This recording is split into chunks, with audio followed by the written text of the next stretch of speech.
Southern California, what is going on? This is your boy, Taryn Rodriguez, bringing you another edition of the SoCal Supreme Sports Show. We got ourselves a doozy of an episode, starting with the Los Angeles Lakers and the Los Angeles Clippers. They are on their way to the second round of the NBA playoffs. How did they get there, and who will they be facing?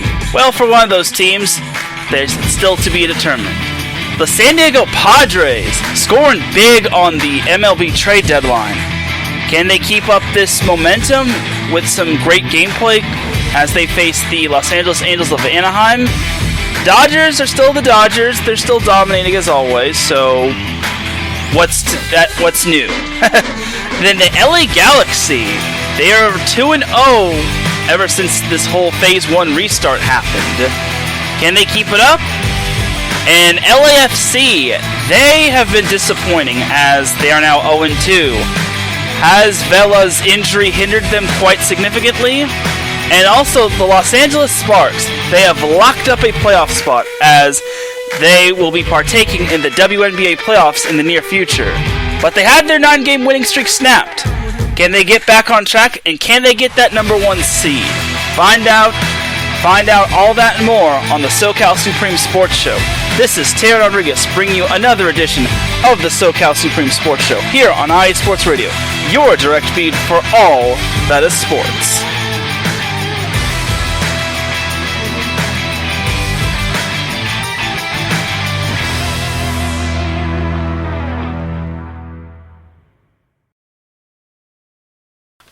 And welcome to another edition of the SoCal Supreme Sports Show.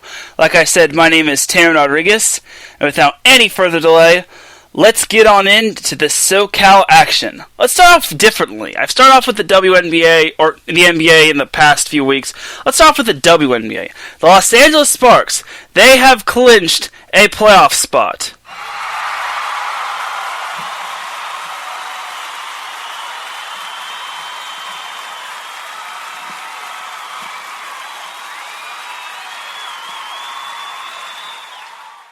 Yes, they have clinched a playoff spot. They did so with a 5-point win over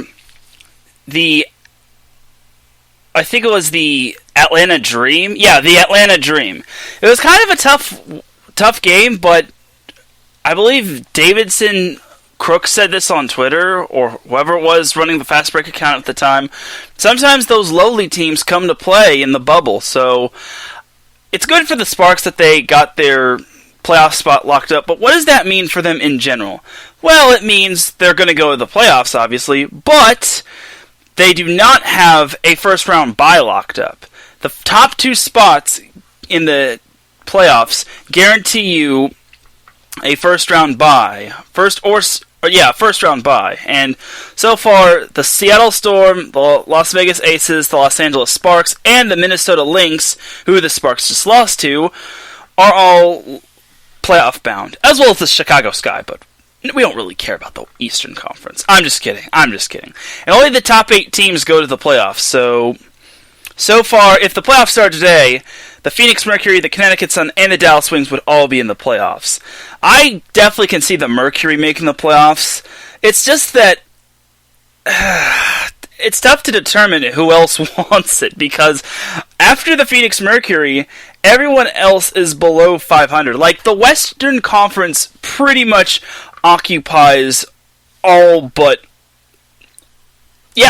playoff spots. The whole Western Conference, including the Dallas Wings, occupy the whole 6 of the 8 playoff spots. It's crazy.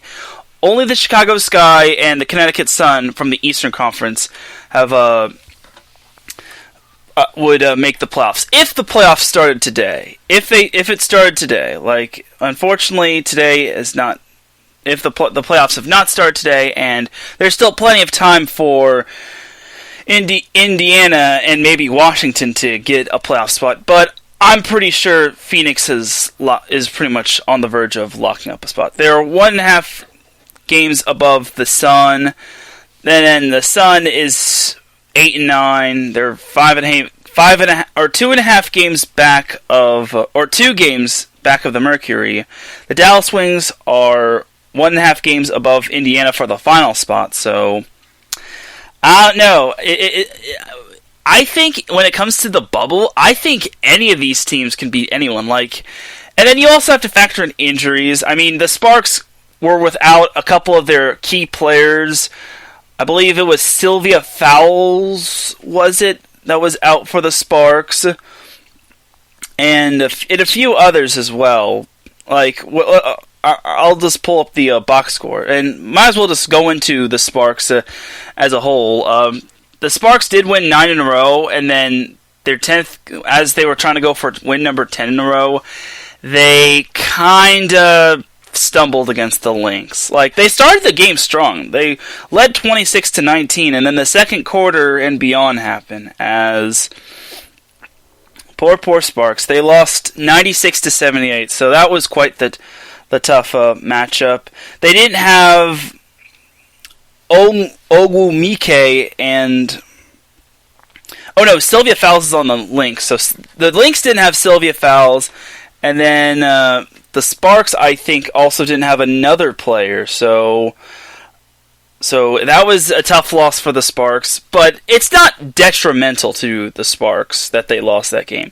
It just means that it's going to be a little bit tougher, as the Sparks are currently playing the Dallas Wings right now. They are trailing 12-7, so I don't know. This is it's kind of starting to worry me a little that the Sparks might be in a tough situation with all the injuries they've piled up.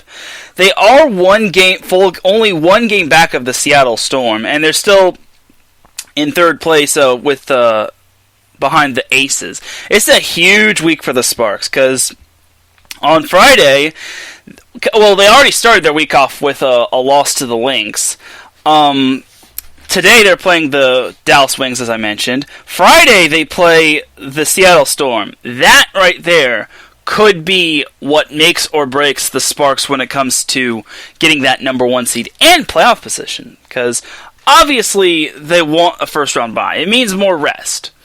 It's not like the NBA where it's just 8 teams go against one another, but it is what it is. So the Sparks play the Storm on Friday at 7 p.m. That's going to be a really good game. If I remember correctly, the Sparks played the Storm close. They only lost by 6, 81-75. So I expect the Sparks, if they can, to give it their all. I mean, they are without a few of their star players, like Ogumike, but I think the Sparks can take him. It is going to be tough, though. And then also on this week, the Sparks play the Chicago Sky, which is also crucial because the Sky are also trying to get a playoff spot as well. And they're one of the few teams that have beaten the Sparks. Matter of fact, they spanked the Sparks early in the season. They beat them 96-78, so yeah, the Sparks have got their work cut out for them. They have a big week, and it got even bigger when the Sparks played the Lynx. They were supposed to play the Lynx last Wednesday, but unfortunately, due to all the protests and all that, and the NBA just canceling all the games for that day, or the WNBA canceling all their games that day, it didn't happen. It got moved to Monday. And I will give the Sparks the benefit of the doubt. They had to play Sunday, and then they played Monday, which was the second of a back-to-back. So honestly, the Sparks kind of deserve a little bit of a pass, considering they were shorthanded, and they didn't have too much time to rest. But then again, the Lynx didn't have too much time to rest themselves, as they had, I believe, the Lynx also had a quick turnaround to their first game, as, yes, the Phoenix Mercury beat the Minnesota Lynx the night before the Lynx played the Sparks. So for the Lynx, it was more of an important game for them as opposed to the Sparks. I mean, the Sparks definitely need to keep pace with the Storm, but I honestly think the Lynx beating the Sparks means that they're still on pace, and Seattle has proven themselves not to be vulnerable, have proven themselves to be a little vulnerable. Speaking of the Storm and the Aces, the two were actually supposed to play each other the last Wednesday as well, but again, due to the cancellation of the games, they unfortunately could not.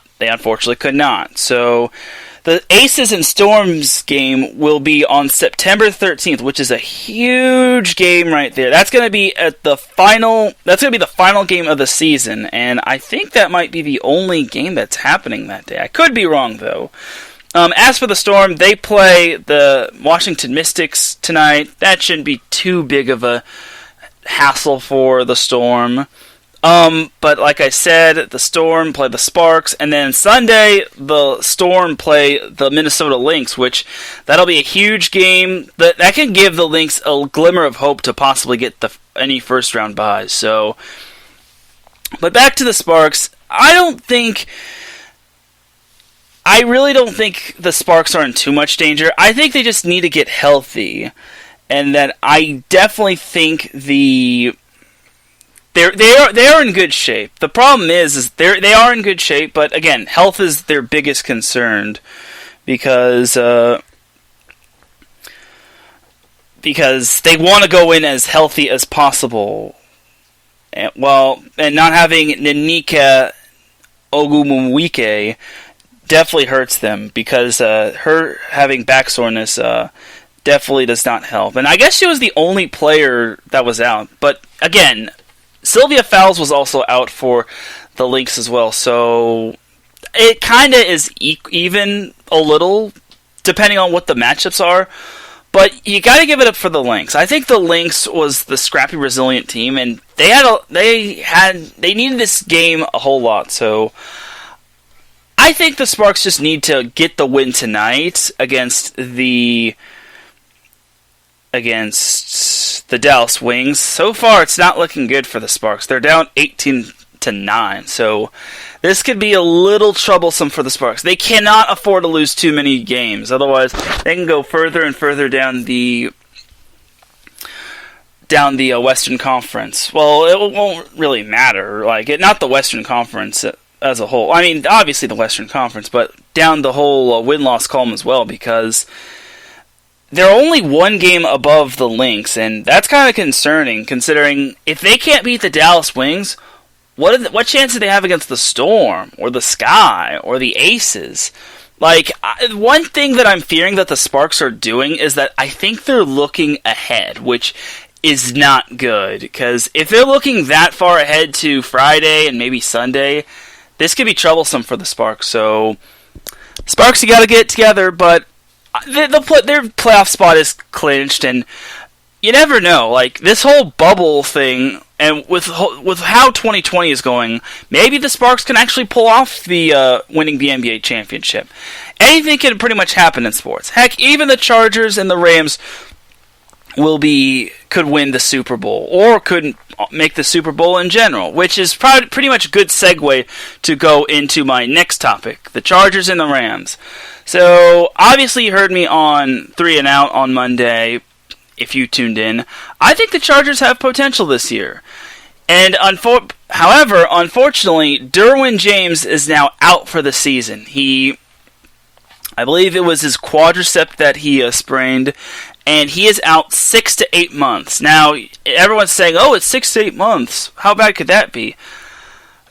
That's basically until early January. So, losing Derwin James really sucks for the Chargers. And especially since it seems like the Chargers' defense always seems to get hindered. And Derwin James, the past couple years, last year he only played 5 games due to, I think, a foot injury.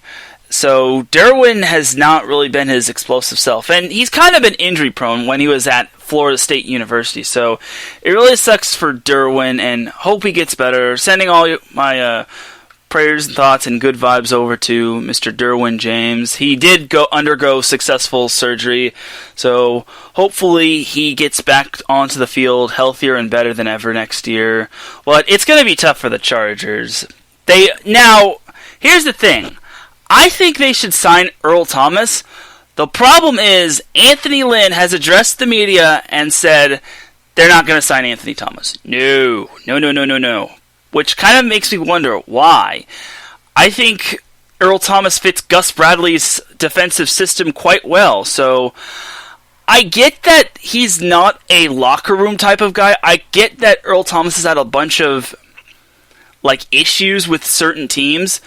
But you kind of need to take what you can get. I also did hear that the Chargers are trying to sign Jaleel Addae, which he was a former Charger, and I get it, but I don't like it. I don't think that would help the Chargers. He wasn't that good for the Chargers back when he was with the Chargers. I mean, the Chargers do have one of their safety picks.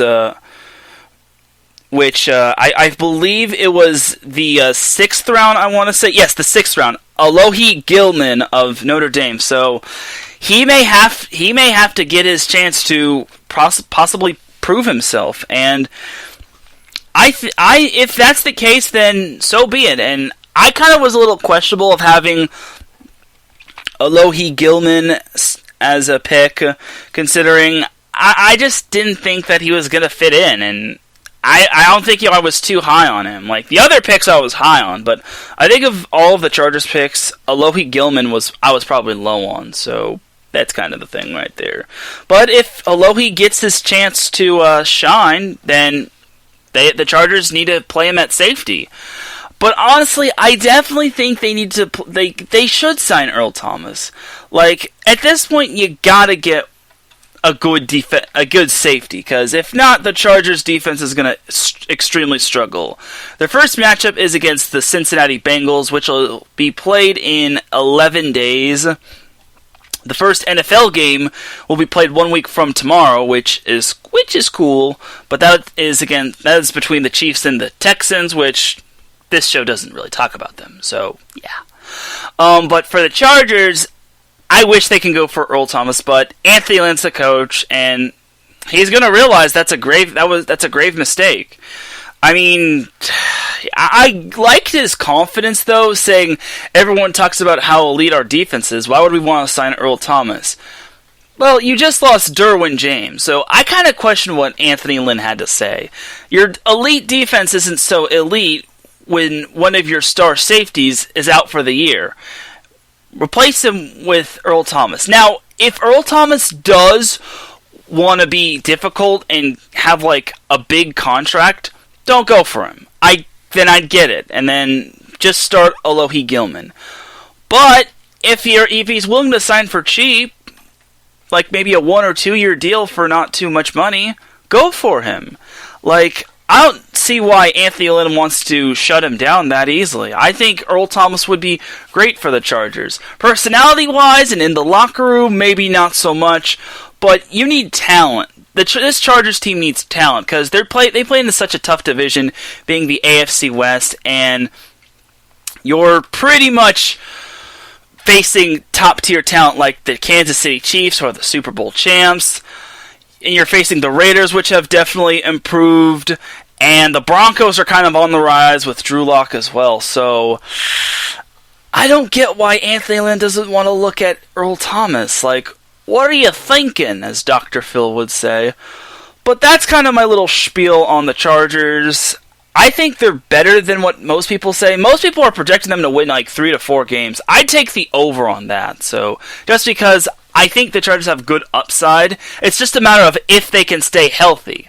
So we'll see how it goes. Now for the Rams, they have their own injury problems as well, as Cooper Kupp sprained his ankle, which that's kind of bad. But I don't think it's as big of a loss as Derwin James's injury. I think the Rams are still expected to have him available. It's just that if he's not available, then that's one less target for the Rams. So for Jared Goff. I was blanking on his name, but yeah, it would be a little worrisome. And I kind of was saying this on Twitter, for certain targets that the Rams should go after. I think the Rams should go after Leonard Fournette, because obviously having Darrell Henderson and I want to say his name is like Austin something. Either way, I think Leonard Fournette would be a good fit on the Rams. I think the Rams' running game leaves a little bit to be desired, and especially since Todd Gurley left. So honestly, I think the Rams should go after Mr. Leonard Fournette. If they can get him for cheap or for a reasonable price, go for it. Like, you look at the Rams' running backs, courtesy of the Los Angeles Rams' website. They have Cam Akers. Malcolm Brown is his name. So Malcolm Brown is the running back. He is the slated starting running back, which I guess that's his chance to shine, but and he does provide good height, but I don't know. Then there's Darrell Henderson Jr., which he's out. Xavier Jones, who I believe they got in the draft, and then there's John Kelly, who I don't think is related to Chip Kelly. No, he's not. So, and then there's also Cam Akers, who is also a rookie from Florida State. So, I think that the Rams need a little bit more like running back experience. Obviously, they have.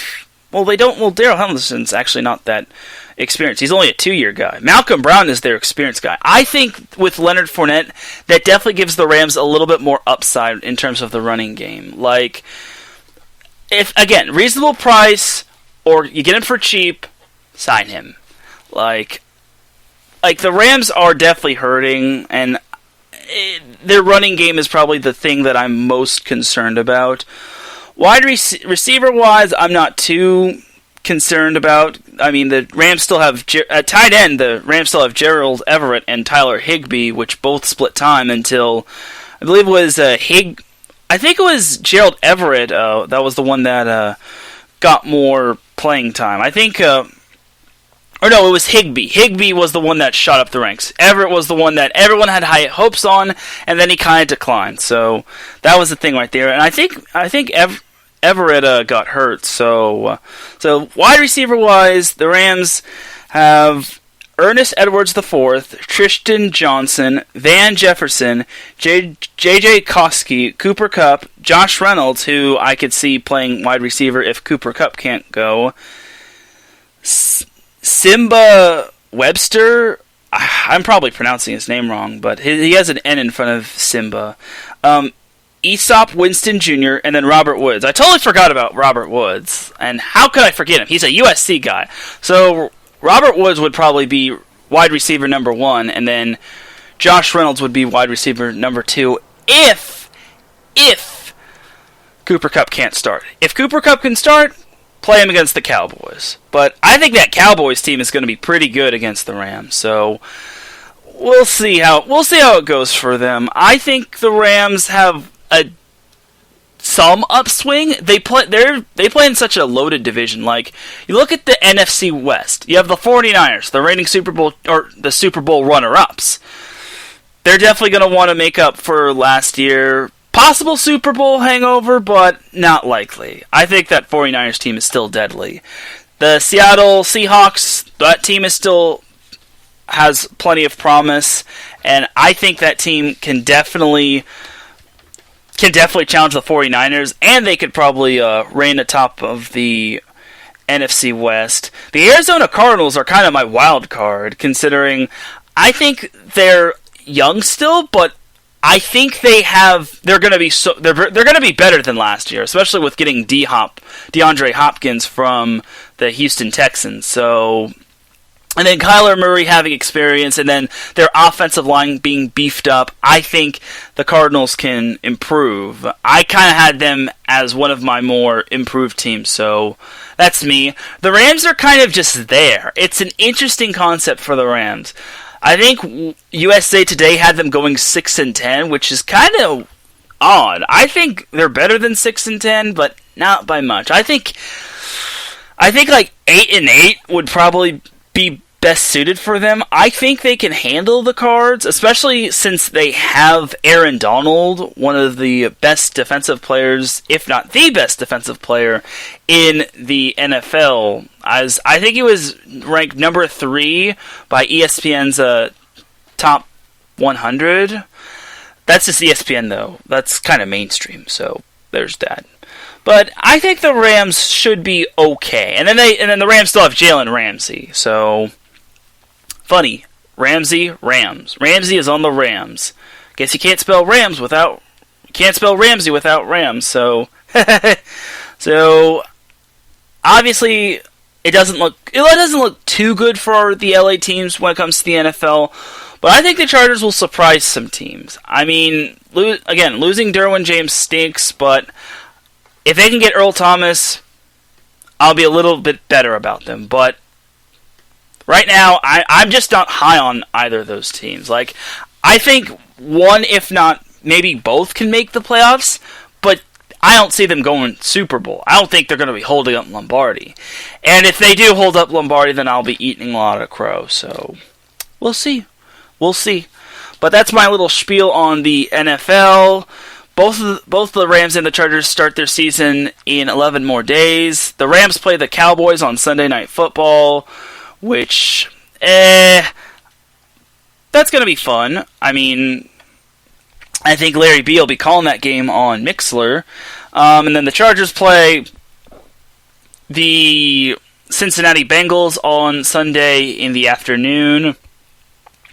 I think the Chargers can win that game, especially since Joe Burrow will be getting his first start. So, yeah. And big shout to Pierre Moss joining us in the chat room. Thank you for joining, Mr. Pierre. And I don't know if I said it, but big shout to Larry B for joining in the chat room. He said Thomas would be a great pickup for the Chargers, and I agree. I just think that Anthony Lynn should get that through his little skull. Don't get me wrong, I think I guess there's like maybe a method to Anthony Lynn's madness, but I don't know. I mean, he's only in his third year, or no, he's in his fourth year. His previous 3 years, last year was obviously the disaster year where the Chargers kept losing close games and then injuries kept biting them in the booty. The previous year, the Chargers went 12-4, tied for the AFC West Championship, and then lost to the Patriots in the divisional round. And then Anthony Lynn's first year, the Chargers went 9-7, lost off of a tiebreaker when it came to making the playoffs, and they started 0-4. All because their kicker, Young-Hoo Koo, was a double agent for these opposing teams, such as the Bills and maybe the Titans. So, yeah. I'm just kidding. There's no such thing as double agents in the NFL. If there was such thing, then maybe the NFL would be looking at that. Hint, hint, Goodell. Anyway, so moving on from the NFL, let's dive on into some MLS action. The LA Galaxy. Whoo boy. Those boys are on a roll. They're still undefeated as they beat the San Jose Quakes 3-2. So that's a pretty impressive win. They gave up 2 goals, but they managed to score 3 of their own. So they certainly didn't have the El Tráfico hangover, as they're 2-0 in Phase 1 restart play. Tonight, the Galaxy play the Portland Timbers. I think Portland's going to be a tough matchup for them, but who knows? Maybe the Galaxy will continue to impress.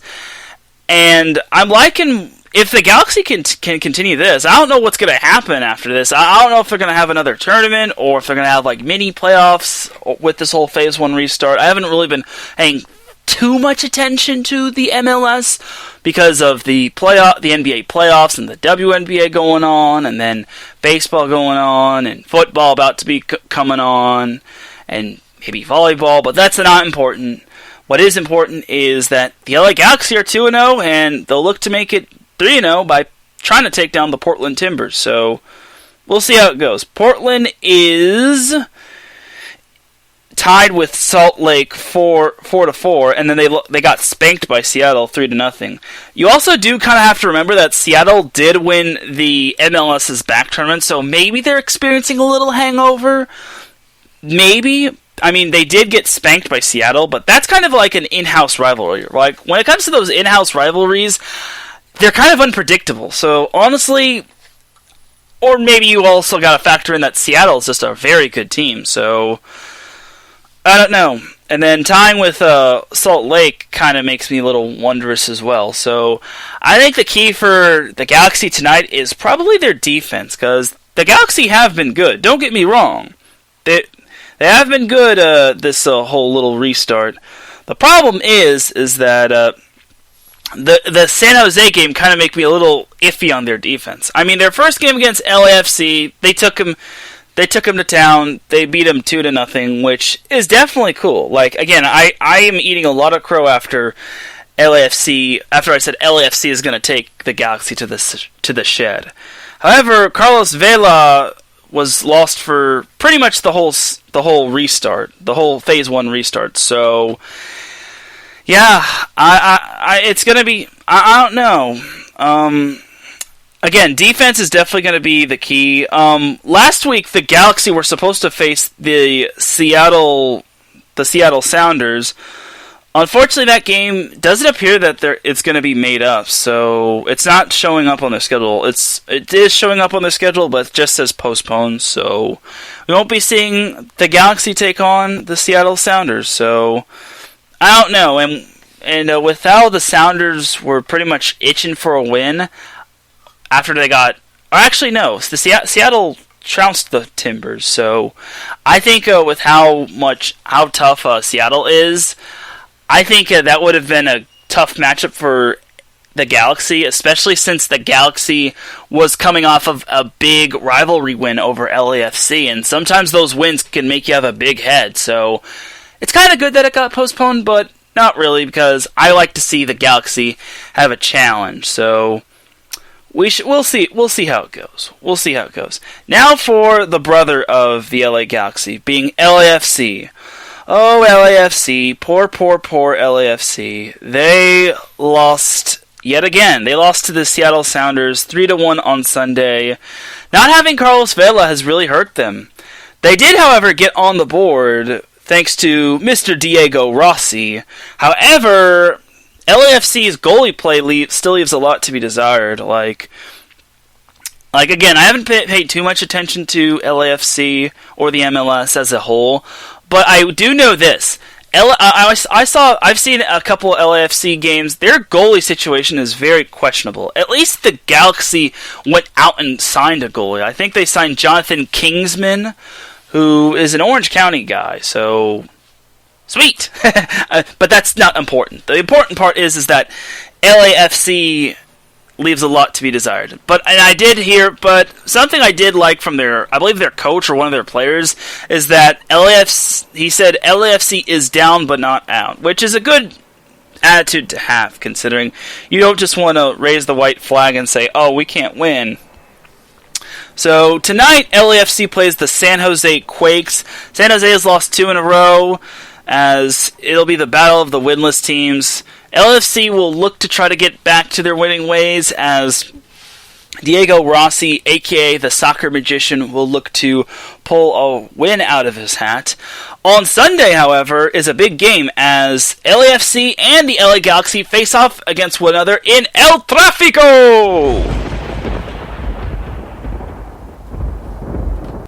Okay, it's not that big, but still. LAFC and LA Galaxy facing off in El Tráfico Part 3 is going to be pretty fun. I wonder if I can call that game. Maybe, just maybe. But it is on ESPN Plus, so it's not going to be televised nationally, which stinks, but it is what it is. I think the NBA playoffs will be televised nationally, so kind of sucks that it won't be on ESPN or ESPN2, but who knows? If I do find it, then I'll try to tune into that, because I'll try to tune into that, but the problem is I'll probably be watching the Lakers, because they play in their in their series. They start their series on Friday, and then Game 2 is on Sunday, so we shall see. But I will try to keep a close eye on the LAFC-LA Galaxy matchup, so it should be fun. I think that's a crucial matchup for LAFC, considering they are so far behind the 8. Well, not too far behind, but they are behind the 8 ball quite significantly. I don't think LAFC has exceeded its expectations, or they've met their expectations. Again, that's obviously because losing Carlos Vela has been a big loss for them. However, they have other talented players that they can bank on to try to get some goals, such as Diego Rossi and Bradley Wright Phillips and Brian Rodriguez, and Latif Blessing. So LAFC's kind of got to get together, while the LA Galaxy have got to keep that fire burning, just like Sean Kingston. So that was a bad pun, but anyway, on that note, we're actually going to take ourselves a quick break. When we get back from this break, I will be talking some NBA action, and then I will also be talking some baseball action with the trade deadline. So you are listening to the SoCal Supreme Sports Show here on iSports Radio, your direct feed for all that is sports. Attention, all sports fans! If you're someone who wakes up each morning with lists of sporting events to go along with your to-do list for the day, then you just might be a diehard. The world of sports is as vast as the ocean is deep, including the major leagues, the minor leagues, the colleges, and everything in between. This is me, your boy Larry B of IE Sports Radio, welcoming you to join me every Monday evening at 4 p.m. Pacific, 7 p.m. Eastern on The Defining Moment, a show that focuses on what really matters in the sports world, sports themselves, and nothing outside of them. Once again, tune in for The Defining Moment with me, your boy Larry B, every Monday evening at 4 p.m. Pacific, 7 p.m. Eastern on IE Sports Radio, right here on Spreaker.com. We'll see you there.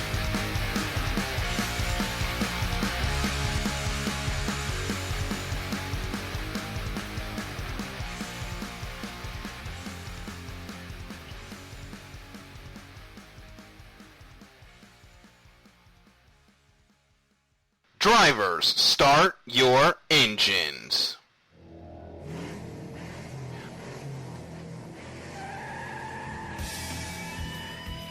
Auto racing takes many forms, from the close quarter contact of NASCAR to the high-speed, high-risk atmosphere of IndyCar, all the way to the pinnacle of technology with the Formula One World Championship. No matter if you prefer the high banks of Daytona, the concrete canyons of Long Beach, or the flowing curves of the Nürburgring. The international language of motorsports is simple. Go fast, run hard, and come home first. So join us, myself, Darrell Kinsey Jr., Lolita Camello, and Michael Ward, on a world tour of all the best motorsports has to offer on the Extra Mile, Thursdays at 7 p.m. Eastern, 4 p.m. Pacific, only on your home for all. That is sports. IE Sports Radio.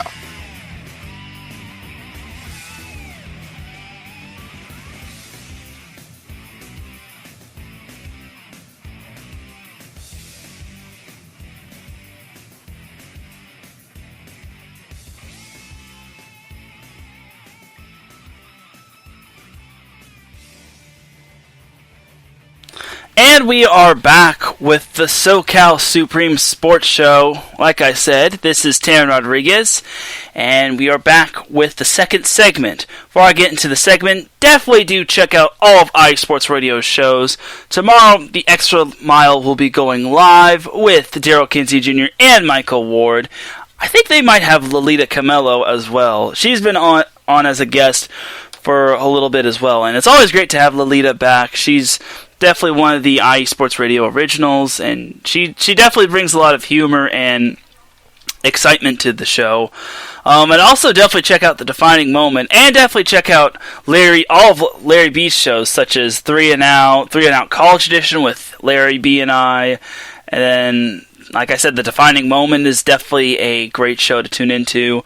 Want to give a shout out in the chat room to Mr. Ben Suttereth III. Thank you very much for tuning in to the SoCal Supreme Sports Show. Ben and the whole BS3 Radio just wrapped up the first annual BS3 Awards show that was streamed live on Facebook. It was a great show, and I'm glad to have tuned into that. So, great job, Ben and company, and congratulations to BS3 Radio on achieving your 1-year anniversary. You all have done an amazing job, and I'm proud to support you all. So, without any further delay, let's get into our next little topic, the NBA. So, the Lakers and the Clippers are both into the second round of the NBA playoffs, or the Western Conference semifinals. The Lakers beat the Portland Trail Blazers in 5 games. It was a gentleman's sweep after the Lakers blundered in Game 1. I knew the Lakers wouldn't have too many problems against the Trail Blazers. The problem with the Blazers was that Damian Lillard got hurt in Game 4, and that really hurt the Blazers. Without Lillard, the Blazers just looked incomplete. The Blazers looked like a cheeseburger without cheese. But it was to be expected. I knew the Lakers were going to eventually figure out the Blazers. Their size and their depth was just too much for Portland. And I came across a little like hot take video where everyone was saying the Trailblazers were going to beat the Lakers. Nah, that wasn't gonna happen. Sorry, Portland. So, but you gotta admire Portland in game number 5, and no problem, Ben. I'm glad to give you shout-outs. So, anyway, I do admire the effort that Portland put. I mean, they were without Damian Lillard and Zach Collins. And then I think they were down to only 9 players in that game, which that really sucked for Portland. I mean, yes, Ben Sudworth said that Dame was definitely missed, and for good reason. Like, that's kind of the heartbeat of their team. Like, Dame time just kind of ran out for the Blazers, so it really sucks that the Lakers couldn't beat the Blazers at full strength. But it is what it is. Like, you can't, at this point of the season, you can't really complain about how you got the win. It's just take the win and move on. Like, the Lakers did struggle a little bit, but again, the Blazers had that mentality of we have nothing left to lose. We've come too far just to lose now. Let's just go out there and show some heart and maybe turn some heads. And that's kind of the thing about this whole bubble thing. Like, certain teams can that aren't like don't live up to their expectations or that aren't good still have a chance, because again, we live in 2020 where a lot of crazy things have been happening, especially in sports. So you never can take anything for granted, and you cannot take like anything lightly. So yeah, sucks that Portland lost, but I think Portland's future looks bright I wonder if they'll keep Carmelo Anthony. If not, the Lakers will definitely take Carmelo. Like, have him and LeBron on the same team. That'd be pretty sweet. But they're both kind of aging, but age is just a number. So, I digress. So, the Lakers are moving on to the Western Conference semifinals, where they will play either the Houston Rockets or the Oklahoma City Thunder. The reason why I'm saying or is because one of those two teams will be moving on to the second round, as those two teams will be facing off in Game 7 tonight. After the Bucks or the Bucks Heat game, and which I believe is still going on. Yep, Bucks and Heat are in the third quarter. I don't know why it sounded like I said corner, but it's whatever. So yeah, Thunder Rockets begin at 6 p.m. This one's going to be a really good series, or a really good Game 7. I originally picked the Thunder to win this game in 7, but I don't know. I mean, I'll still take the Thunder to win this game. Like, I'm going to stay true and say Thunder win, and then Thunder win this in 7, and then they get to play the Lakers. And LeBron was everyone was hinting that LeBron wanted to play the Thunder in the second round after LeBron said, CP3! Put some respect on his name. So, I don't know. I think, to me, no matter who the Lakers play between OKC and the Rockets, I think the Lakers won't have too much problems. If they play the Rockets, I don't see how the Rockets will be able to withstand the Lakers' height. I know they have good shooters like Russell Westbrook. Got football on the mind. I know the Rockets have Russell Westbrook, James Harden, PJ Tucker, Eric Gordon, and all those guys, but they still lack height, and pretty much the Rockets are a varsity high school team, a varsity high school basketball team. So, and also they don't play defense. Like, their defense and their heart isn't like all that great. I mean, James Harden can play some pretty solid defense, but that's about it. Well, not like solid defense. He has a lot of heart and hustle. Like, if you all saw the Thunder Rockets game, Russell Westbrook shot an air ball from like near the free throw line, above the free throw line, and then Danilo Gallinari was obviously trying to box out so that no one would get it. However, James Harden said, look, if you don't want it, I'm going to take it, and then throw it off of Gallinari, and then that kept the ball in the Rockets' possession. Unfortunately, I think the Rockets blundered, and then eventually the Thunder struck, and they took Game 3 by storm. So, yeah, I'm definitely excited for Game 7 between the Thunder and the Rockets, but if the Lakers play the Rockets, I could see the Lakers winning. I mean, they didn't have LeBron James in the bubble against the Rockets, and the Lakers, I think, were just in cruise control mode against the Rockets in that one game, considering they had just locked up a playoff spot. So, honestly, I think the Lakers can match up. As a full team, I think the Lakers can match up well against the Rockets, especially since they're playing against no D D'Antoni or Mike D'Antoni, because all of his teams don't play defense. And you look at the Rockets as a whole. You look at all of the teams Mike D'Antoni has coached. They haven't had that championship experience. He coached the Suns, didn't make the finals. He coached the Lakers, pretty much ruined Kobe's last years. He coached the Knicks. That was a straight-up train wreck. He's coached the Rockets. He's come close to the finals, but close doesn't cut it. So, for Mike D'Antoni, and this is kind of an interesting thing, if the Rockets lose in the first round, do the Rockets get rid of Mike D'Antoni? I think they might. I don't really know what to say. I mean, again, I said it last week and so did my brother. Mike D'Antoni isn't the best coach. I mean, I guess he's better than Frank Vogel in terms of, like, experience, but all of his teams that he's coached stink. Like, he's turned proud programs into piles of raw nacho cheese. So, and again, he's come close to winning certain series, and he's come close to the finals. Like, I think it was 2019 where he took the Rockets to the Western Conference Finals, and then CP3 got hurt, and the Rockets were up 3-2, and then the Warriors came battling back and won. So, I don't know. I just think, to me, D'Antoni's not the greatest coach in the world, so I think if the Rockets lose the series, I think he goes. He'd make a good assistant coach, but maybe like an offensive shooting coach, but not as a head coach. So, no D. D'Antoni might be on the hot seat, and his coaching status could be on the line. So now you look at the Thunder. The Thunder is an interesting story. The Thunder were down 2-0 to the Rockets after getting shellacked in games 1 and 2. But then they came battling back. Now, the Thunder, I think, have a pretty solid roster.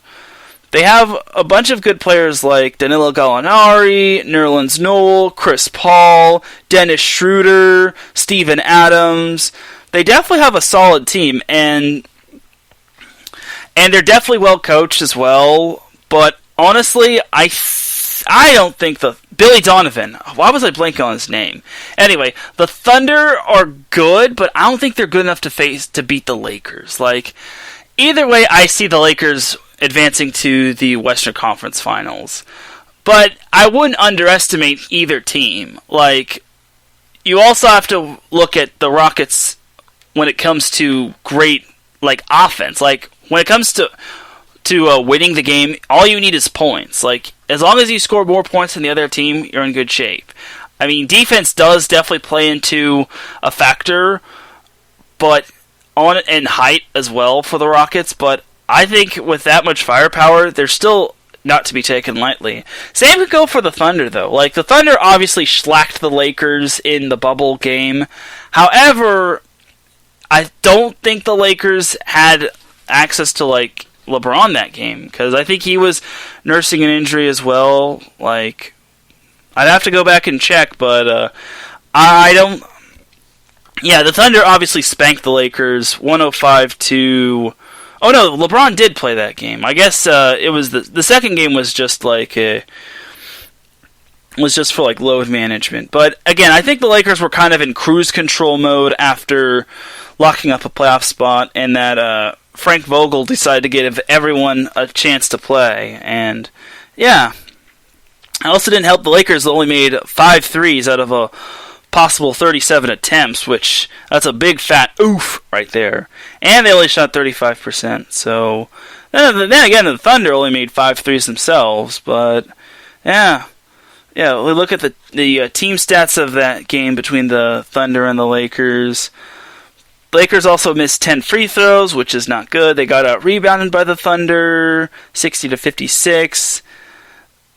They didn't turn the ball over that much, but OKC had more points off of turnovers, so there's that. So either way, I still think the Lakers have a better chance. Like, with their full team, like, rested and healthy and prepared, I think they could take the Thunder or the Rockets. So no matter what, I still have the Lakers going to the Western Conference or the Western Conference Finals.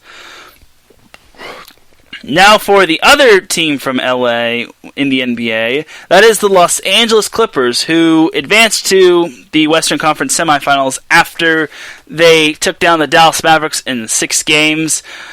Now, I had a little bit of an interesting experience with a pair of Mavericks fans. Well, I don't know if one was a Mavericks fan. One was a 49ers fan, and I don't really know if they were Mavs fans, but one of them thought that the Dallas Mavericks won the previous night. Like he thought the Mavs and the Clippers played on Sunday and Saturday. And it's like, what? I was just confused. He was like, with how the Mavericks beat the Clippers last night, that your statement is not true. It's like, the Mavericks and the Clippers didn't play last night. They played a couple nights a week or so ago. I thought he meant last week, but then he was like, oops, my bad. I thought the Clippers and the Mavericks played yesterday, which was Saturday. Like, this was Sunday when we had this little Twitter engagement, and then he thought that the Clippers and the Mavericks played on Saturday as well. So it's like, no, there was no back-to-back, and he was like, "Oh, then I'm dumb and I'm still hungover." He really did say that, and then he just said Dallas in 7. It's like, oops. And then there was this other Mavericks fan was like, "You clearly haven't been watching the game because the refs have been making the Clippers a much better team." Now, I will give the Mavericks the benefit of the doubt. The Mavericks have gotten screwed, especially with losing Kristaps Porzingis and with Luka Doncic not being at 100%. So you obviously have to wonder, what would it be like if the Mavericks had a healthy Kristaps Porzingis, had a healthy Luka Doncic, and if they didn't get kind of screwed in Game 1. I think the Mavericks could have probably taken that game to 7. But I still think the Clippers, bad calls happen all the time, and BS happens with the refs more times than not. However, it's kind of a part of the game, so the Mavs just got to roll with the punches. Then you also have to factor in that the Clippers didn't have Patrick Beverley. So if the Clippers have Pat Beverley, they get that de facto on defense. So I don't know. You can make the argument for anybody, and again, I do feel bad for Mavericks fans that were getting hope that the Mavericks were going to be moving on to the second round after pulling a big upset. But at the same time, this Clippers team is pretty darn good. So I don't know. I mean, it was a great effort from the Mavericks. Like, the Mavs had me thinking that they were actually going to pull the upset, but then the Clippers in Game 5 kind of showed up and said, nah, we ain't having it. And to me, I think the Lakers Game 5, well, not Game 5, but I think the Lakers Game 4 was better than the Clippers Game 5, honestly, because the Lakers, I don't think, ever trailed. Well, the Clippers trailed for a little bit in the first quarter, and then they kind of turned on the plot armor. So, yeah. So the Clippers will be facing the Denver Nuggets. Unlike the Lakers, the Clippers now have their opponent figured out, and the two will be playing each other tomorrow at 6 p.m. Pacific Time, 9 p.m. Eastern. Something about the Denver Nuggets. They were down 3-1 to the Utah Jazz, but they managed to come back and win. And unfortunately, Utah is now a part of the blew the 3-1 lead club. Okay, it's not really that funny considering Donovan Mitchell's a beast, but I don't know if Denver matches up well against the Clippers. I mean, Denver is good with Jamal Murray. Like, that dude is on another level. But Jamal Murray has literally carried the Nuggets for the most part. And then they also have, but then again, the Nuggets also have Nikola Jokic, who was a beast in Game 7 against the Jazz. And then I don't think the Nuggets are at full strength. I think they have a few players out due to injury. So, yeah, it's kind of going to be tough.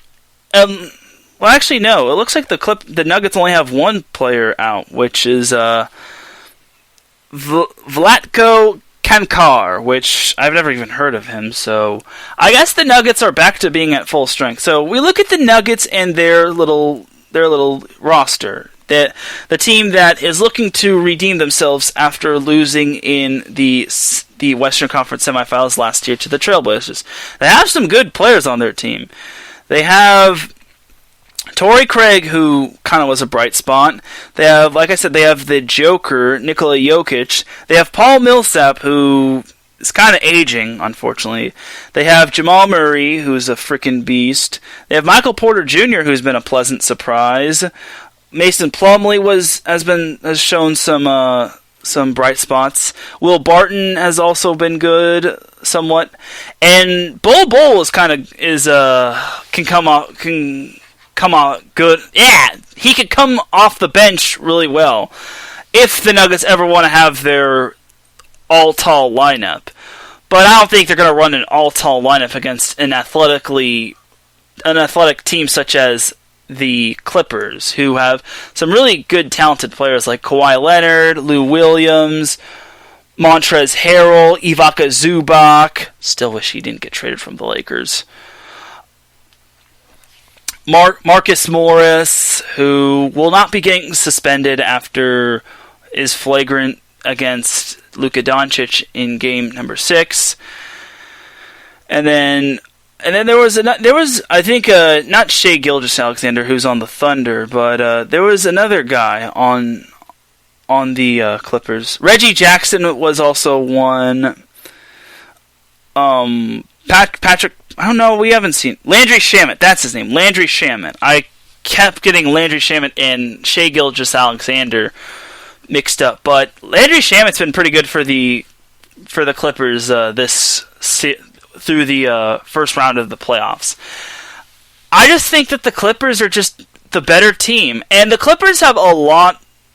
This is the point where the Clippers have been to the second round, and this is the point where the Clippers have to show everybody that they can get out of the second round, because the Clippers have never, ever, ever, ever, ever gotten out of the second round.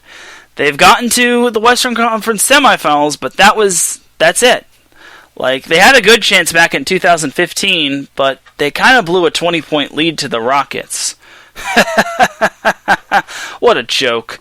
I'm just kidding, Clipper fans. Like, I'm sorry, but it's kind of the truth. So, anyway, I think the Clippers take down the Nuggets quite easily, especially since the Nuggets are kind of running on little rest. Like, they get today off to, like, practice and prepare, but I kind of got to go with Clippers in 6.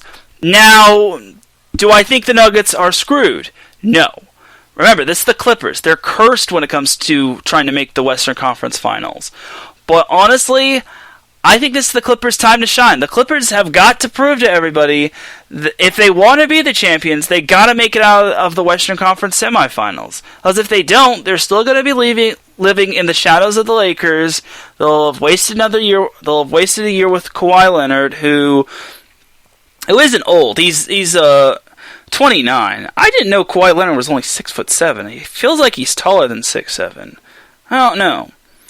And then you're also, I mean, the Clippers have a pretty solid young roster. They only have a few players that are like 30 or older. They have Pat Beverly, who's 32, Paul George, who kind of came back in games 5 and 6. Well, game 6, he had a very good first half, and then he went super cold in the second half. So I don't know. I think Paul George has come back a little, but not all that much. So the Clippers have Pat Beverly, Paul George, who's 30, JaMychal Green, who I don't think we've seen too much of in the playoffs, Reggie Jackson, who's 30, Marcus Morris, who is 30, Joakim Noah, who we haven't really seen much, he's 35, Patrick Patterson is 31, and then Lou Williams is 33. But most of those guys can still keep it going. So who knows? Again, this is kind of everyone is still picking the Clippers to win it all, and the Clippers have depth on their team. They are the deepest team in the Western Conference, if not the whole playoffs in general. The whole thing is that they got to put it all together, and I kind of have to wonder when they'll be getting Pat Beverly back. Like, you kind of got to wonder when he'll be back for the Clippers, because, well, according to the injury report on ESPN, Pat Beverly, who has a calf injury, is expected to be available for Thursday's Game 1 against the Nuggets. It says his status is out, but when it comes to, like, calf injuries, you kind of don't want to rush it. So it all depends on how Pat Beverly feels. Like, I think Pat Beverly will be back sometime in this series, but I don't think Rivers should rush him. Like, you definitely don't want to rush one of your best defensive players. And I could see Pat Beverly guarding Jamal Murray. And Jamal Murray, I think, kind of got hurt in the Game 7 of the Nuggets Jazz. So it's going to be really tough for the Nuggets to win this series. But I think with how 2020 is going, you never know. So we'll see. But I still got to say Clippers in 6. So, and then if the Lakers, no matter who the Lakers, if the Lakers play the Rockets, I'll say Lakers in 6. If the Lakers play the Thunder, I'll say Lakers in 5. Nothing against the Thunder, but I think that when it comes to the Lakers, I think experience and depth are what the Lakers have against the Thunder more of. So either way, I can see the Lakers getting out of the Western Conference semifinals and into the Western Conference finals. And then we'll get that all-exclusive, delicious, nutritious LA versus LA matchup, which I will be excited to see. And hopefully we will be seeing one of those, and hopefully we will be seeing that LA versus LA matchup. I mean, me being the Laker fan, I obviously want to see the Lakers in the finals, but it would be pretty cool to see the Clippers being the little engine that could. So we shall see, and who knows? And big shout out to Marcus Loscrate for joining me in the chat room. Thank you for joining me, Mr. Marcus. Unfortunately, I didn't have Justin, my brother, but he'll be back next week. He had some important stuff to do, but he's got to get her done. So I'd rather have him not thinking about too much than rather have him and his mind occupied. So big ups to my brother who's working hard. And Marcus is saying Clippers beat the Lakers, sir. We'll have to see.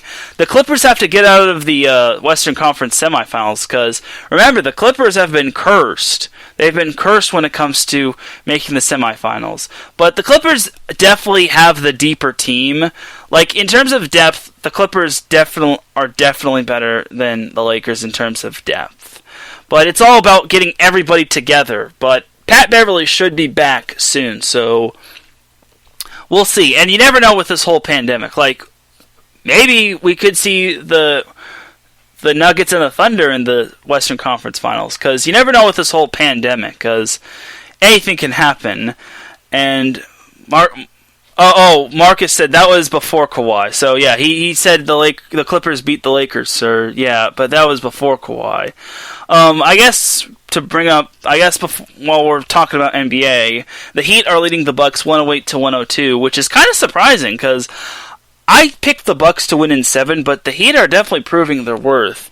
Marcus's Celtics are proving every Raptors fan and myself and everyone else who picked the Raptors wrong. So I'm not going to count the Raptors out just yet, but for sure I will count the Raptors out if they lose Game 3. If they lose Game 3, it's all but over, because no team in the NBA has come back from a 3-0 deficit.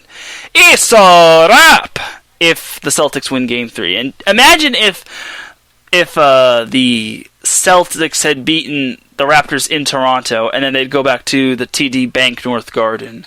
That would be crucial right there. So there's that, and I think that's pretty much going to wrap it up for the NBA segment. Let's move on to some baseball news, as that'll pretty much be what closes the show off, and then I'll send everyone on their way. The Padres, Nelly. The Padres scored big when it came to the trade deadline. They got some big names. They got Jason Castro from the Angels. They got, pitching-wise, they got... Excuse me for a minute, sorry. They got Clevenger from the Cleveland Indians, and they just scored like quite big. And I think this Padres team is bound for this team is bound for the playoffs, and they're definitely preparing for it. Like, this is pretty much playoffs or bust, and I just don't see how the Padres can botch this. Like, if they botch it, then I don't know what to say. I think the Padres are cursed, along with the former San Diego Chargers, but at least the Padres are still in San Diego. So yeah, I think the Padres definitely scored big when it came to the trade deadline, and I think this team has the potential to go to the playoffs. So we'll see how it goes. But they have to make the playoffs, and so far I think they can make the playoffs, because looking at the standings, they are in second place behind the Dodgers. They're 4 games ahead of the Rockies, who got shellacked by the San Francisco Giants, which I know I'm using the word shellacked a lot, but it just sounds like a cool word, shellack. So I guess the Diamondbacks have come back down to earth. It would be quite funny to see the San Francisco Giants make the playoffs, considering they pretty much pounded the Rockies. But the Rockies do this every year. Like, the Rockies start off hot, and then everyone's like, oh my god, the Colorado Rockies are off to a hot start. And then the Colorado Rockies come crashing down. And that's kind of how the Rockies do. So, not hating on the Rockies, but it's the truth. Speaking of NL West teams, the Dodgers didn't really do much, and the Angels pretty much just sold everything. Like, the Angels got rid of Brian Goodwin, they got rid of Tommy La Stella, which was a stupid idea. They got rid of him to the Oakland A's, which, well, like, the Oakland A's didn't need to be freaking loaded as it is. Now they have Tommy La Stella, who's had himself a pretty good year. And then they got rid of Jason Castro. At least the Angels are getting pitching prospects. And Angels are pretty much not going to make the playoffs. Like, there's no real point of talking about the Angels anymore, except when it comes to, like, tanking. Like, when it comes to tanking, the Angels are pretty much near the bottom with the Pittsburgh Pirates. Like I said, I'm going to call this the Angels tanking the race for Kumar Rocker. A really good pitcher from Vanderbilt, and if the Angels could get him, that's a big plus. But the Angels in general need pitching as a whole, and it was quite the good thing that they didn't get rid of Dylan Bundy, because if they didn't have Dylan Bundy, that would have been the sure thing that they would be tanking. And the funny thing is about Dylan Bundy is that he's been a pleasant surprise for the Angels. So I don't know, the Angels have just been quite the disappointment. They just need pitching. They need to focus on pitching and stop getting freaking outfielders. I mean, it's good that they got Anthony Rendon, but they need more. They need pitching. They need pitching, and their bullpen is just atrocious. They need a better closer. I mean, nothing against Ty Buttrey, but he's not the greatest closer. I mean, they kind of have gotten rid of Hansel Robles as their closer, but who knows? Maybe Robles will try to redeem himself, but yeah. Yeah, so Angels aren't really going anywhere. The Dodgers are atop of the MLB with the best record at 27-10. They didn't really do too much in the MLB draft, but to me, I don't think they need to change much. If anything, they needed to get better pitching, which has always been an issue for them. But I think they're in good. I think they're in good hands. I don't think they really should tweak anything, because as the old saying goes, if it ain't broke, don't fix it. So who knows? Maybe the Dodgers will prove themselves. Will actually not choke in the postseason. Like, we'll see. The Dodgers opened up their series against the Diamondbacks with a 6-3 win. They played the Diamondbacks tonight and tomorrow. They play the Rockies this weekend in a 3-game series, and then next Tuesday, Wednesday, and Thursday they play the Diamondbacks again. Not the following Sunday when it comes to Saturday, September 12th at 5:15, they play the Astros, and then they also play the Padres looking far ahead, and then they play the Rockies, and then they play the Athletics, and then they close out the season against the Angels. But pretty much, I think the Dodgers are in good shape. It's their division to lose, unless, of course, the Padres get hot and then they suddenly stop playing games. And heaven forbid it would be because of COVID, but we can't hope for that. We're not going to hope for that. No. So, Padres still have some catching up to do when it comes to the MLB standings. The Padres do have a 2-game series tonight against the Angels, tonight and tomorrow. Then they have a 3-game series against the Athletics. And then next Monday, Tuesday, Wednesday, they play the Rockies in a 3-game series.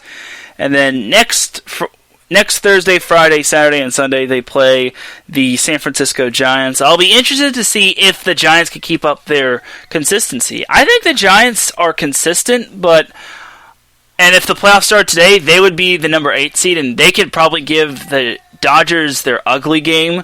But honestly, I don't know. Like, they still have to make the playoffs first. So I think the Dodgers would be more comfortable playing the Rockies instead of the Giants, in my opinion. So we'll see. We shall see. But the Dodgers pretty much have to lock up the playoff spot and lock up the number 1 seed, because it's pretty much championship or bust in this whole pandemic season, and there won't be an asterisk by the World Series championship. So we'll see how it goes for the Dodgers. I am still excited to see the Padres.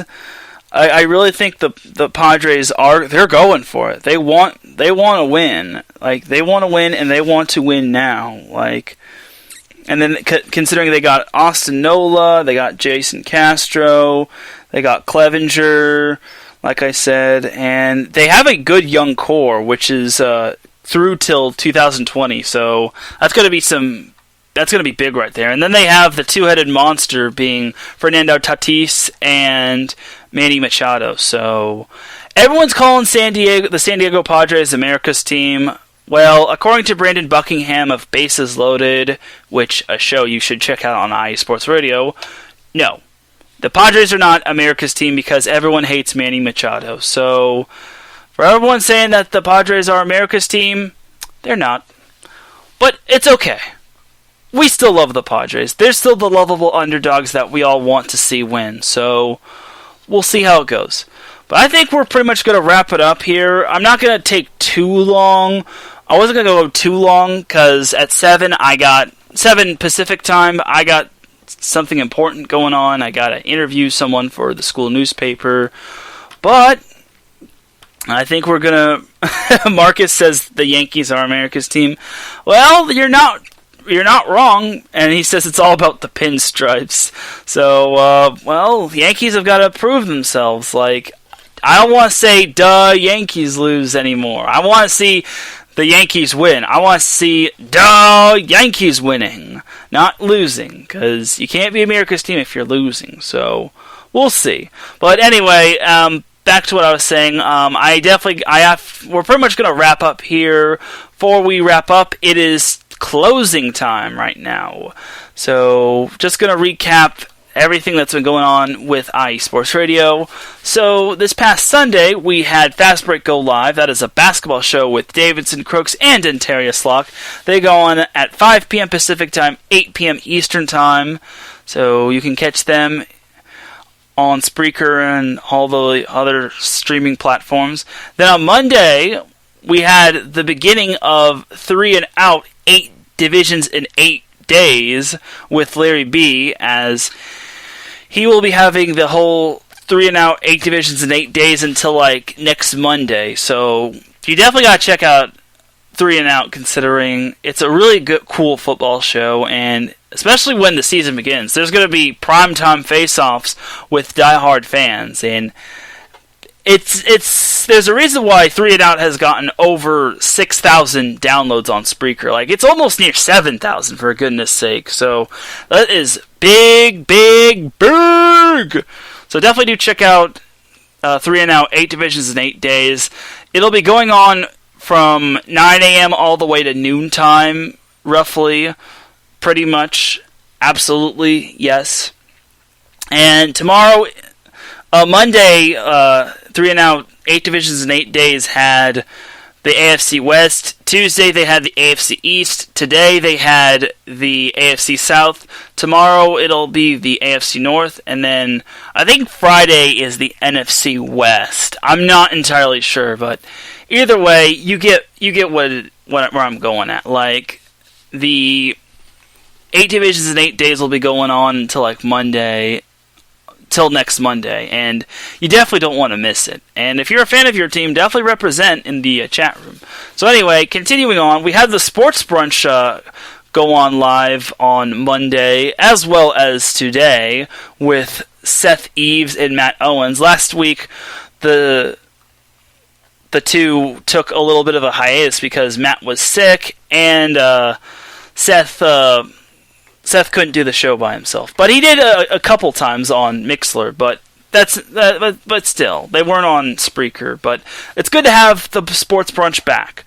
So also on Monday we had the Unfiltered Truth with Phil Jones and Phil Robinson. Actually, it was just Phil Jones. Robinson was trolling everyone in the chat room on YouTube, but it was just Phil Jones speaking the unfiltered truth and having Raider fans call in and have them speak the truth. So anyway, on Tuesday, like I said, we had 3 and Out, 8 divisions in 8 days, AFC East edition. And then on Tuesday, we had the Kansas City Shuffle with Ryan Pezquire Davis, along with his guest, Greg Porter, a.k.a. PD Pablo, which is copyrighted, but they spelt it differently. So definitely check out the Kansas City Shuffle every Tuesday at 6:30 p.m. Central Time, 4:30 p.m. Pacific Time, and 7:30 p.m. Eastern Time. And then also yesterday we had my other show, Set Point, go live at 5:30 Pacific Time, 8:30 p.m. Eastern Time. I talked about Baylor and Texas possibly being the favorites to winning the NCAA championship and possibly meeting each other in the NCAA final. So definitely do check that out. I didn't have a guest this week, but next week and maybe the week before I will. A little bit of an announcement for Set Point. On September 22nd, that will be the official Season 2 debut of Set Point. I know I said that yesterday, but Season 2 of Set Point will begin on September 22nd. In other words, in 20 more days. So you can check out Set Point every Tuesday at 5:30 p.m. Pacific Time, 8:30 p.m. Central Time. And then we also had Bases Loaded going live on StreamYard, which I didn't really catch the show. I only caught the latter part of the show. But Brandon Buckingham and Blake Henley talked about the trade deadlines and who won and who lost the deadlines. And they talked about which teams have been impressed as of the halfway point of the season. You can catch them on StreamYard, or you can catch the audio replay after they go live every Tuesday at 6 p.m. Pacific Time, 9 p.m. Eastern Time, and they definitely do a good job. And then closing off Tuesday, we had Marcus Sloss-Great with his show Gloves Off. He talked about how Brock Lesnar was a free agent and that anyone can sign him, including the Kansas City Chiefs. I'm just kidding. Brock Lesnar is a free agent and how he could possibly be in the UFC, and he also talked about Terrence Crawford and a whole lot more. You can catch Gloves Off every Tuesday at 7 p.m. Pacific Time, 10 p.m. Eastern Time. So it's definitely a great show. And if you don't check it out, the nerve of you. The nerve of you.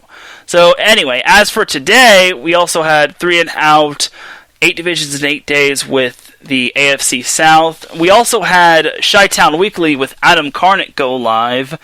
He went on an hour before the SoCal Supreme Sports Show went on, and he talked about Chicago sports. I didn't really catch most of his show because I was in class, but he talked about the Chicago White Sox, the Chicago Cubs, and including the Chicago Bears and the NFC North. So you can catch that every Wednesday. Well, actually, now it's going to be moved to every Monday at 4 p.m. Central Time. Or no, not 4 p.m. Central Time. 4 p.m. Pacific Time, 6 p.m. Central Time, 7 p.m. Eastern Time. And it's going to be on Mondays now, because next week, and traditionally, 3 and Out is going to be going on every Wednesday. So they'll be going on live every Wednesdays. And also, a little announcement for the SoCal Supreme Sports Show. Next week, the SoCal Supreme Sports Show will be moving to Fridays at 4 p.m. Pacific Time, 7 p.m. Eastern Time. So I gotta get that out of the way. The SoCal Supreme Sports Show will be moving to Fridays instead of Wednesdays. So there's that. Gonna get a little used to when it comes to that. Now, anyway, back to the weekly wrap-up and closing time. We also, on Thursday, we have 3 and Out, 8 divisions in 8 days, AFC North edition. So Larry B is back at it again. And then also on Thursday, we have the Extra Mile with Daryl Kinsey Jr., Michael Ward, and possibly Lolita Camello. Caitlin Seam is still on hiatus because she just moved, but we'll hope to get her back, and when she comes back, it's going to be a grand old time, especially when Not What It Seems comes back. That's going to be really cool. So, yeah, going to be a good time, and Extra Mile comes on at 5 p.m. Pacific Time, 8 p.m. Eastern Time. It's definitely a great time, even if you're not a fan of motorsports, and you definitely got to check out that show. And then Friday, we have the 5th day of 3 and Out, 8 divisions in 8 days. I don't know who's going to be on when it comes to the NFC, but I'm assuming NFC West. And if I'm wrong, I'll eat crow. And then also on Friday, we have the Neutral Zone with Robert Kavanaugh, who talks about the NHL and all things hockey. That goes on live at 7 p.m. Pacific Time, 10 p.m. Eastern Time. And then on Saturday, we have 3 and Out, 8 divisions in 8 days, day number 6. And also we have H-Town Down in H-Town with Mr. Corey Walker, who talks about Houston's pro sports. So if the Rockets do win, we'll probably be hearing more about the Houston Rockets as they take on the Los Angeles Lakers. And who knows, maybe we'll see the Los Angeles Lakers and the Houston Rockets facing off against one another, and then I'll probably be calling that game with Corey Walker.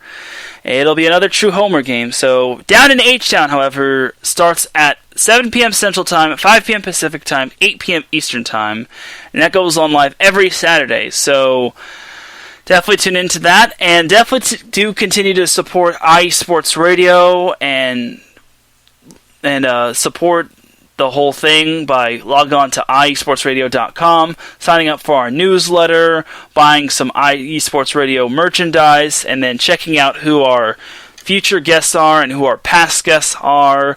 We've probably got a lot of past guests courtesy of me, so yeah, that was my bad. Sorry, Larry, but yeah, we've had a lot of past guests, and we're probably gonna have more future guests. And then definitely do follow us on Twitter and Instagram at IE Sports Radio.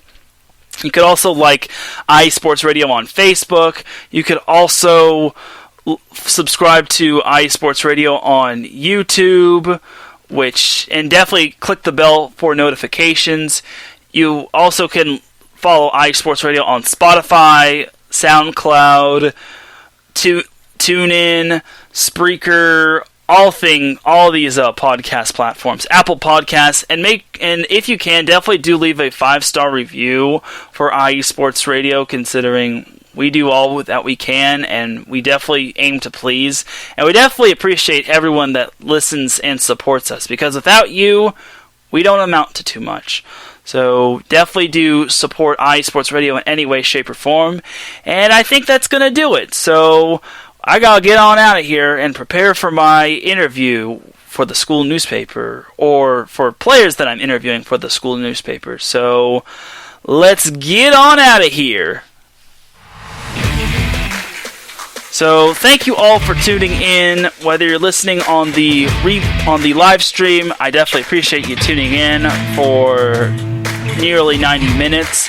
Thank you to everyone in the chat room for tuning in, such as Larry B., Pierre Moss, Ben Sutterth III, and Marcus Losgreat. And if you're listening to this on the replay, thank you also for tuning in. And thank you for everyone who continues to support my shows and who continue to support IE Sports Radio. You can follow me on Twitter at Taran Rodriguez1, Teran, and then my last name, Rodriguez, is spelled Rodriguez, and then the number 1. You can also follow the SoCal Supreme Sports Show at SoCal Show IE. So definitely do give those Twitter accounts a follow. And I will be seeing you all next Tuesday for Set Point, and for the SoCal Supreme Sports Show, I will be seeing you next Friday. Have yourselves a great rest of the night, and remember, SoCal is for SoCal. Good night, everybody.